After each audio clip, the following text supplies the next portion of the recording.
What's going on, everybody? And welcome into the 98th episode of the CRZY podcast. As always, I'm your host, Stephen Gates, and this is the show where we talk about creativity, leadership, design, and a whole lot more.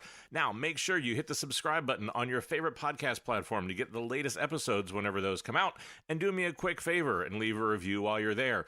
You can listen to all the shows, get the show notes, even get some CRZY propaganda and a little bit more. Just head over to thecrazy1.com. That's the crazy and the number 1.com.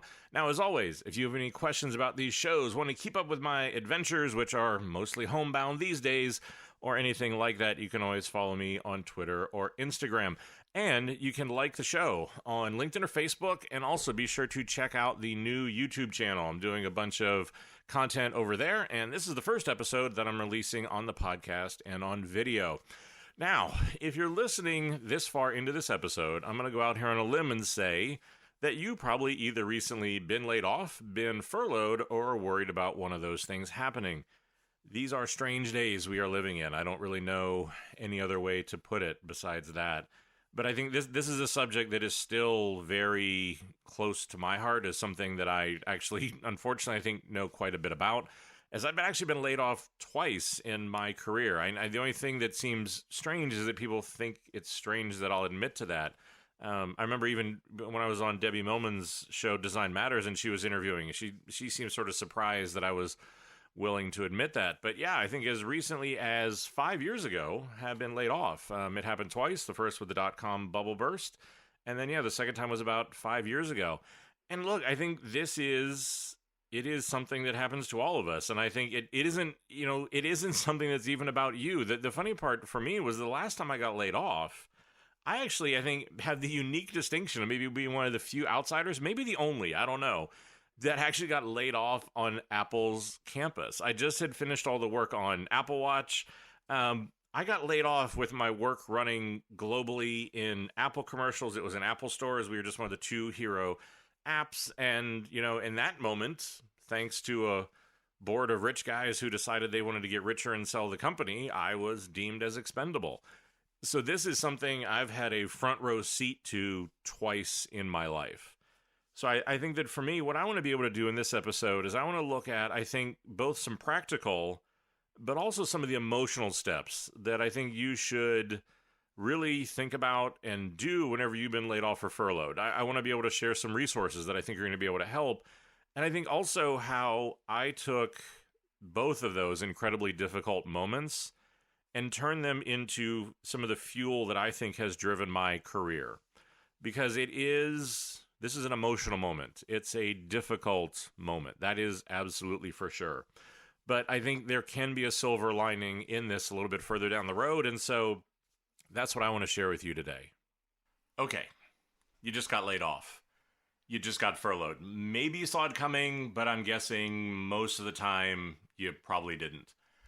I know this is an emotional time. I think, it was weird for me. I always would sort of equate it to if you were ever in a relationship and you got dumped. Not if you were the one who did the dumping, but if you were the dumpee. Because I think you feel like you're out of control. You feel like this wasn't maybe what it is you wanted. There's a feeling of frustration, of powerlessness, of a lot of things like that really come along that I think are really hard to deal with. Now, so what I want to do today is I want to break this down and I want to talk about it in two different ways. The first one is I want to talk about the emotional side of it. And I think, if you know anything about me in this show, I try not to shy away from the difficult, maybe even the touchy-feely things like this, right? And I think the emotional side of this is actually probably one of the more important parts of this. But then I also want to talk about the practical side. And the practical side is just going to be, what are the steps that we need to do to get you back into the fight? What's going to give you the best chance to be able to move on, to find a new job, to be able to do those things that you want to do? But let's start with the emotional side. And like I said, I think this is going to be a little bit of the harder part. And I think this is going to be the part that I think is harder to deal with. And because of that, I think it's the part your friends aren't necessarily going to know how to talk about it. People aren't going to know how to support it. But the first thing I want you to do, as simple and as strange as it may sound, is just to take a deep breath. Because I know this is disorienting. I know that it is frustrating. I know that there is a lot going on here that makes it really difficult. But I think, the part of this that I want you to be able to start to think about and why I think the emotional side is important is we've got to get you back in the fight, and we've got to get your head on right. And we can't let that company that just did that to you win. And maybe that sounds a little Machiavellian or too dramatic or something, but it's the way I always thought about it. And for me, just like any relationship, you have to be in a good spot to be able to move on to the next successful one. And so I think, a lot of this to me really goes to that next point about not taking this personally. And I know that can sound so simple. And I know that it sounds, this happened to you. It feels like it was a judgment of you.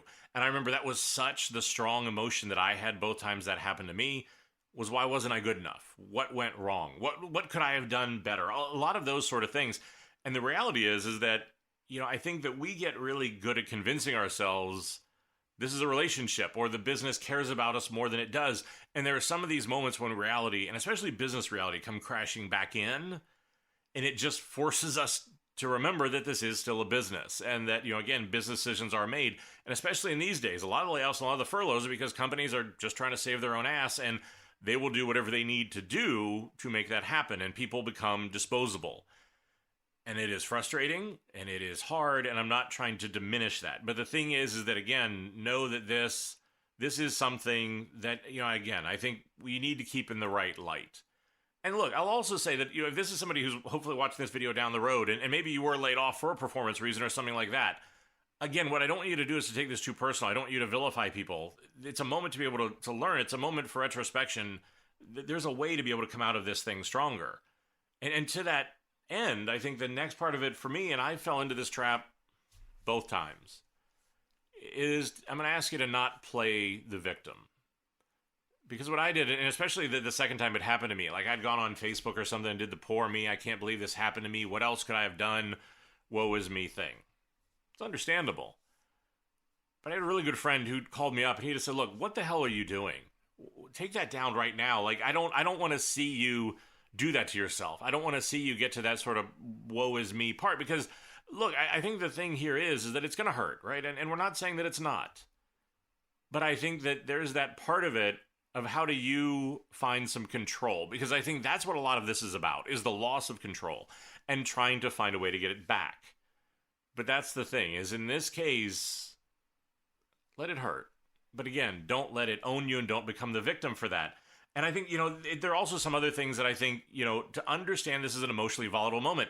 Things like don't make any drastic decisions. Don't decide to relocate across the country. Don't decide to be able to do some really big thing in this moment. Or if you, are thinking about those things, talk to friends, talk to parents, talk to family, talk to somebody with some perspective, right? Because again, I know that for both times whenever I went through this, it's the challenge of a lot of big life events, is that you don't have a reference point for how you're going to react. You don't have an understanding of really what's going on. And whenever you don't do that, you're just trying to make something out of it. You're trying to feel normal. But I think that it will also get harder, because in my experience, especially when you get laid off, everybody gets weird.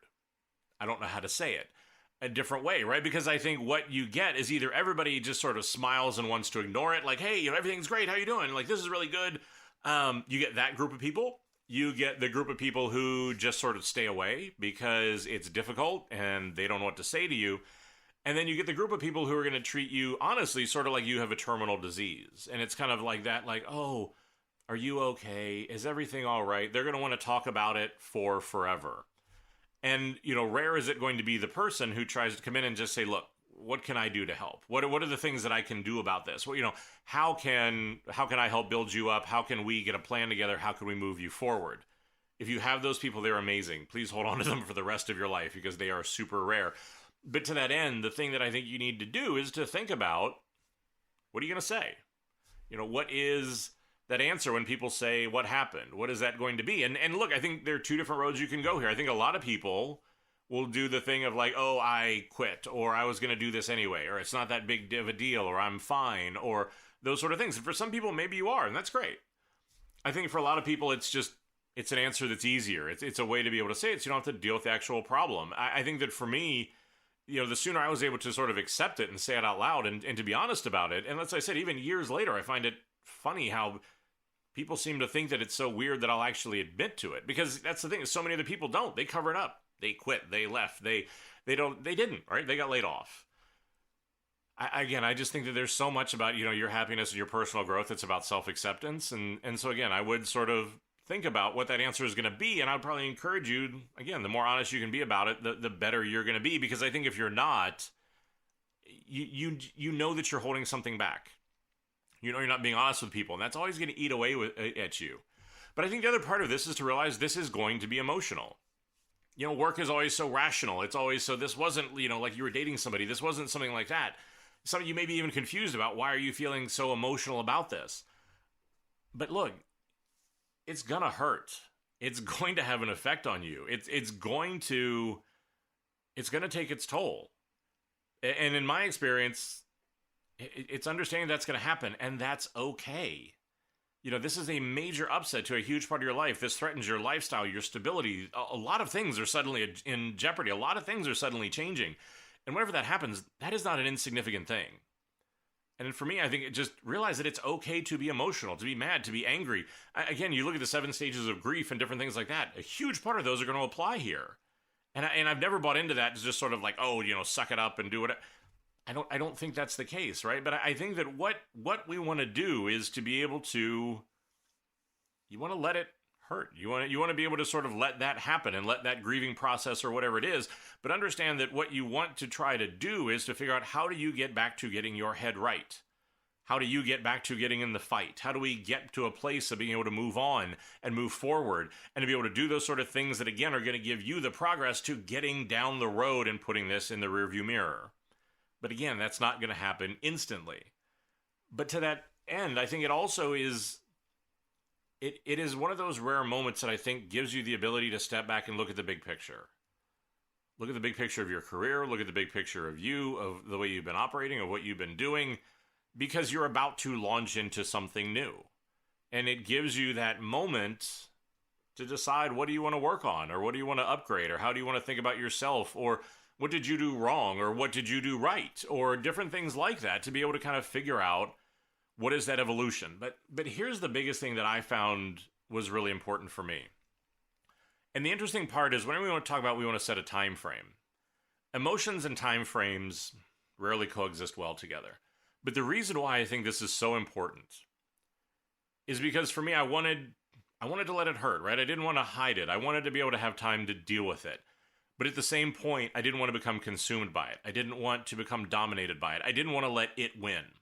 So I tried to give myself however many days or weeks or whatever it was where I was going to be angry, to be upset, to just let it hurt. But then at a certain point, I made a deal with myself that as we came towards the end of that time frame, I needed to find a way to put it to bed.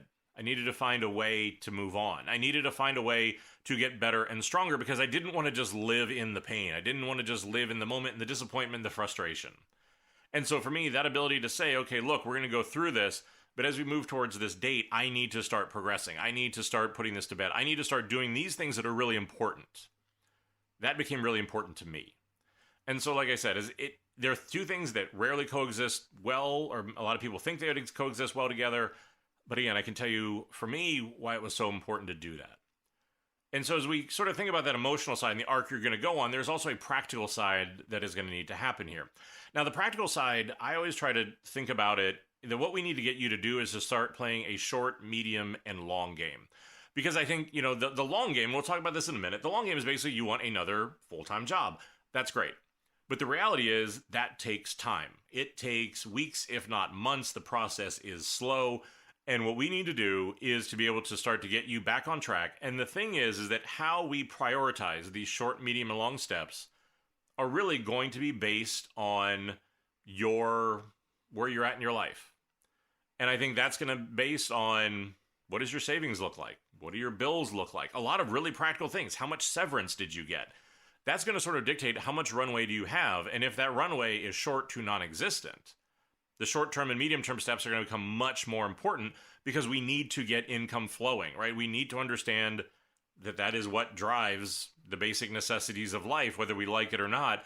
And so again, I think the way that we're going to prioritize this stuff is going to be based a little bit on that situation. And this is where, for me, again, I'm sitting here speaking to a camera lens. I don't understand what your situation is. This is the part where you're going to have to take this information and figure out, How do you extrapolate it into something that's going to make sense with the right sense of urgency based on what your situation is? Let's start with the short game. Now, the short game really is going to be, this is something that should take days to weeks. These are the things that we really want to hustle, that getting this stuff done, honestly, is your new job. And you need to invest in it that way. You need to be working 5, 6, 8 hours a day to be able to get this stuff done, because a lot of these are going to really be important. Now, the thing is, in the first step, whenever, even again, understanding that sense of urgency, what I want you to do is don't jump straight back into applying to jobs. Because in many cases, because of the emotional sort of baggage and damage that we talked about, you're just not going to be in the best headspace to be a candidate somebody wants to hire. And I think also because in many cases, you need to take a moment to just reassess. And like I said, this is the thing for me. This should be a moment. This should not be, again, months or things like that. But what I want you to do is to do some of these things to be able to figure out just retake a look at where you're at. The first one, again, this is a big part of what I talk about a lot.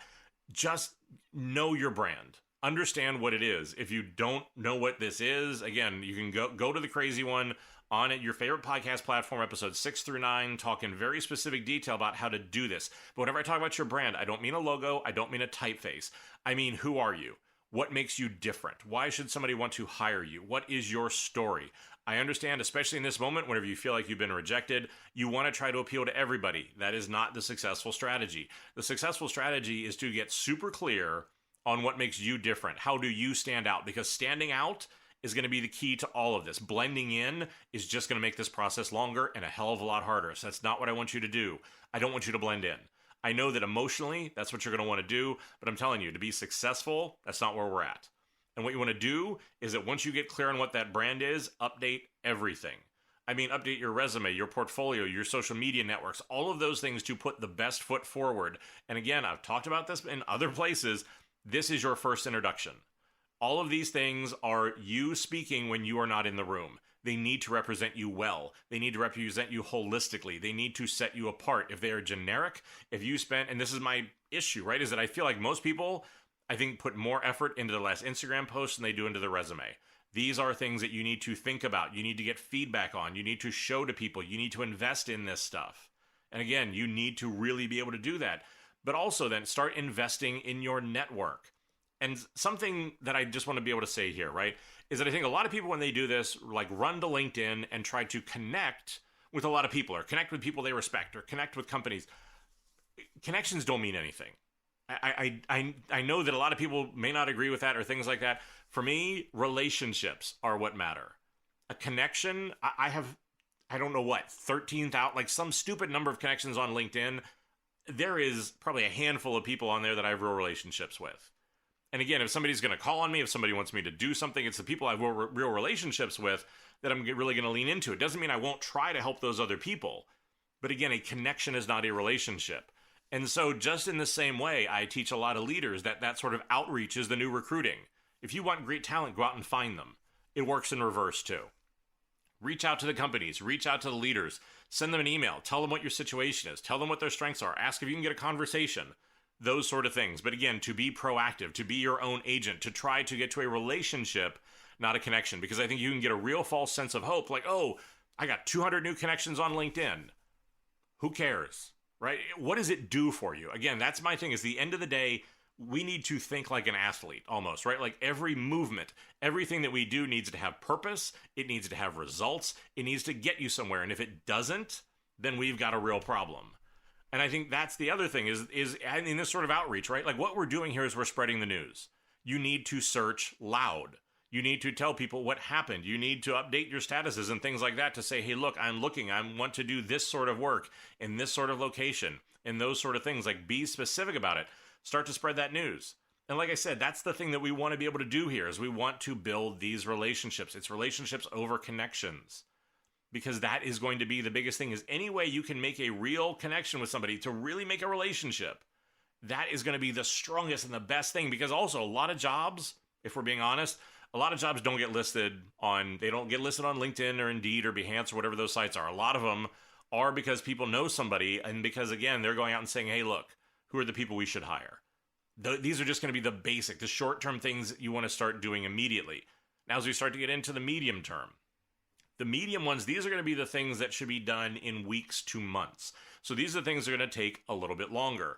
Now, as you start to get the basics ready, right? So great, you have everything up to date. You're clear on your brand. You have started to reach out to people personally to be able to say, look, because I think that's going to be your highest likelihood, is to get that personal connection with somebody. But after that, then I think once you have all that clear, now you can start applying to jobs. This is a humiliating and frustrating experience. I don't know a way to sugarcoat that. I always feel like it's carpet bombing. That for every 10 jobs I apply to, if I get one rejection letter, I feel thrilled. That again, let alone if someone actually writes back and is interested, that's even better. But that's the thing, is that this is not going to be the sort of thing where you apply and you probably get a ton of information back. So here again, that's why I want to prioritize these relationships over this stuff. But also here again, to really start reaching out, to do that again more substantially, to do it, to be more thoughtful, to be able to take these sort of things, go to meetups, go to the, again, if somebody's doing office hours, great, go to that. If there are companies that are sponsoring those sort of different things, virtual or otherwise, this is the part to start reaching out, to show up, to speak up, to be able to start reaching out to these things. And I think this is also the time to start to think about, because again, we can't undersell the fact that money matters. And I think here to start to look at something like freelance work. Are there businesses in your community? Are there friends or family that might need something that they would pay for?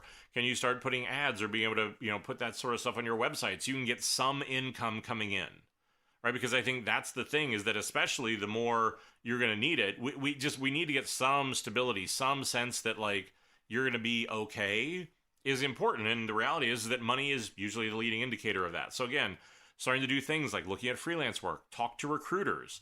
Again, whether it's a recruiter for somebody who can get you just sort of like more gig and freelance work, great. If it's recruiters who specialize in full-time placement, great. Ask them, what should you do with your portfolio and different things like that. Try to get feedback on it. Be open to it. Have that conversation. I think these things are all really important. But again, now we want to start going out and building that network. And like I said, for me, that direct connection is still the strongest. But in the medium term, again, it's just you want to have as many different lines in the water as you can. I want to have as many different ways that this could work as possible. I don't want to bet just on one thing. And I see too many people do that. And that's, again, why I like this sort of like short, medium, long game. Now, the long game, this is stuff that's going to take months, because the long game of what we want to get into is you want to get back to a full-time job. Great. That is what we all want. But I think that in this case, that's going to be the challenge here, is how do we do that? And that to know this is going to take time.